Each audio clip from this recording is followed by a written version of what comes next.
India Afghan உறவுகள் வரலாற்று சிறப்பானது என்று ஆப்கன் வெளியுறவுத்துறை அமைச்சர் அமீர்கான் முட்டாகி தெரிவித்துள்ளார். இந்தியாவில் சுற்றுப்பயணம் மேற்கொண்டுள்ள ஆப்கன் வெளியுறவுத்துறை அமைச்சர் அமீர்கான் முட்டாகி வெளியுறவுத்துறை அமைச்சர் ஜெய்சங்கரை சந்தித்து பேசினார். அதன் பிறகு டில்லியில் செய்தியாளர்களிடம் அவர் பேசியதாவது: இது எனது முதல் இந்திய பயணம்.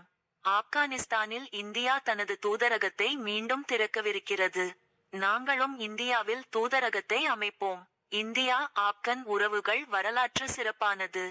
ஆப்கானிஸ்தானில் தலிபான் தலைமையிலான ஆட்சியில் பெண்களின் உரிமைகள் குறித்து அவர் கூறியதாவது: 2021 ஆகஸ்ட் 15 முன்பு ஒவ்வொரு நாளும் 200 முதல் 400 பேர் கொல்லப்பட்டு வந்தனர்.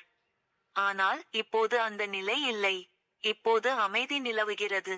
பெண்கள் பாதுகாப்பாக உள்ளனர். அனைவரது உரிமையும் பாதுகாப்பாக இருக்கிறது.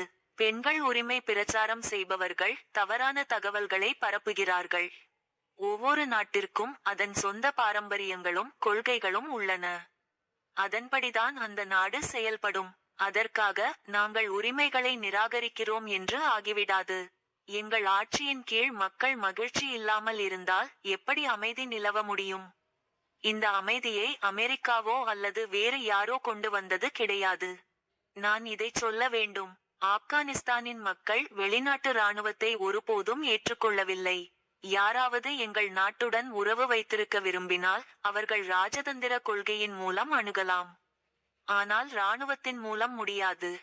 ஆப்கானியர்களின் தைரியத்தை சோதித்து பார்க்கக்கூடாது. யாராவது இதைச் செய்ய விரும்பினால் சோவியத் யூனியன், அமெரிக்கா மற்றும் நேட்டோவிடம் கேட்க வேண்டும். ஆப்கானிஸ்தானுடன் விளையாடுவது நல்லதல்ல என்பதை அவர்களால் சொல்ல முடியும். எல்லைக்கு அருகே உள்ள கிராம பகுதிகளில் ஒரு தாக்குதல் நடந்துள்ளது. பாகிஸ்தானின் இந்த செயல் தவறானது. இந்த முறையில் பிரச்சனைகளை தீர்க்க முடியாது. பேச்சுவார்த்தைக்கு நாங்கள் கதவை திறந்தே வைத்திருக்கிறோம்.